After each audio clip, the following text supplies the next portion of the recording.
Amakuru meza ashimishije harimo aragenda agarukwaho n'abagiye batandukanye bose bo hirya no hino mu gihugu cyacu cy'u Rwanda. Imbuga nkoranyambaga abantu bose barimo baragenda bahererekanya iyi nkuru nziza cyane isesekaye mu gihugu cyacu cy'u Rwanda.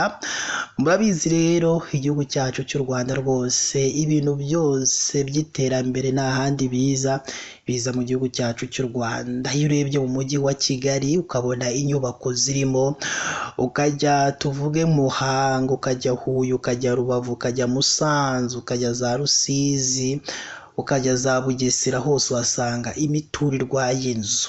Ntabwo muri iyi minsi noneho watandukanya Kigali n'indi mijyi yose igize igihugu cyacu cy'u Rwanda, usigaye ubona ko nyine ari ahantu hameze neza, ari ahantu hasobanutse cyane ijana ku ijana. Uyu munsi rero noneho tubazaniye indi nkuru nayo ishimishije, nayo yagiye igarukwaho n'abagiye batandukanye bose bo mu gihugu cyacu cy'u Rwanda. Abantu benshi ni inkuru barimo baragenda bahererekanya ku mbuga nkoranyambaga.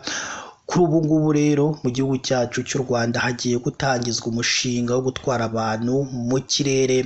Mu nyumvire noneho ati rero bizagenda gute? Dukurikire nyine kugira ngo dukomeze tubane namwe gatanu kuri gatanu.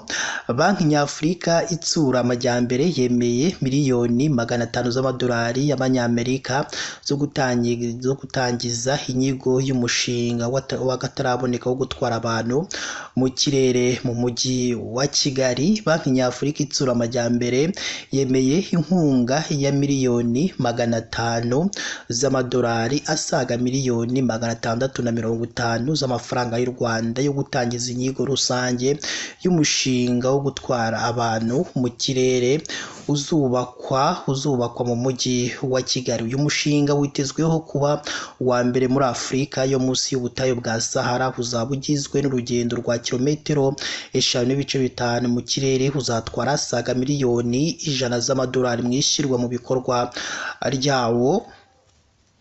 Witezweho kandi kugabanya umuvuduko w'imodoka, gukuraho imyuka ihumanya ikirere no gufasha abaturage kugera kuri serivisi z'ingenzi mu buryo bwihuse kandi burambye. Ubuyobozi bw'u Rwanda buvuga ko uyu mushinga ushobora guhindura isura y'ubwikorezi mu mujyi wa Kigali binyuze mu gutanga uburyo bugezweho burengera ibidukikije kandi bushobora gukoreshwa n'abantu benshi cyane.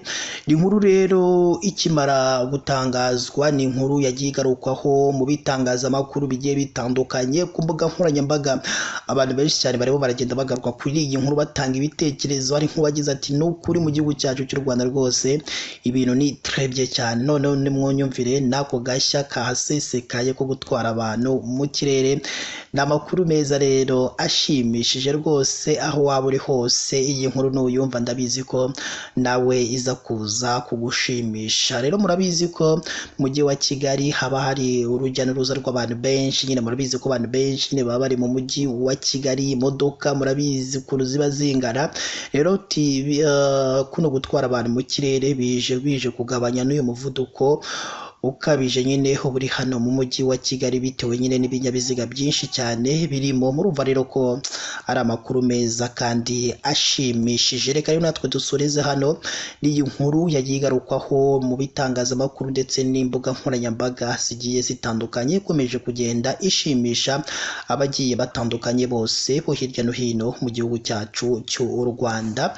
Imana yo mu ijuru ikomeze ibane namwe mu byo muba murimo byose bigiye bitandukanye kandi mukomeze mushimishwe n'iyo nkuru nziza cyane isesekaye mu gihugu cyacu cy'u Rwanda.